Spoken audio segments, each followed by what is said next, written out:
امریکہ اور ایران کے درمیان تازہ کشیدگی کے بعد بحرین اور متحدہ عرب امارات میں خطرے کے سائرن بج اٹھے۔ بحرینی وزارت داخلہ کے مطابق فضائی دفاعی نظام کو فعال کر دیا گیا ہے۔ بیان میں شہریوں سے محفوظ مقامات پر منتقل اور پرسکون رہنے کی اپیل کی گئی۔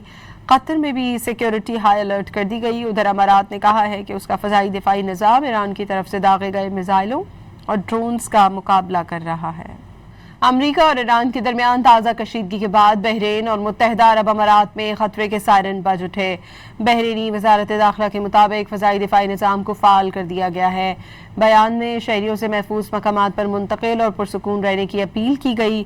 قطر میں بھی سیکیورٹی ہائی الرٹ کر دی گئی۔ ادھر امارات نے کہا ہے کہ اس کا فضائی دفاعی نظام ایران کی طرف سے داغے گئے میزائلوں اور ڈرونز کا مقابلہ کر رہا ہے۔ امریکہ اور ایران کے درمیان تازہ کشیدگی کے بعد بحرین اور متحدہ عرب امارات میں خطرے کے سائرن بج اٹھے۔ بحرینی وزارت داخلہ کے مطابق فضائی دفاعی نظام کو فعال کر دیا گیا ہے۔ بیان میں شہریوں سے محفوظ مقامات پر منتقل اور پرسکون رہنے کی اپیل کی گئی۔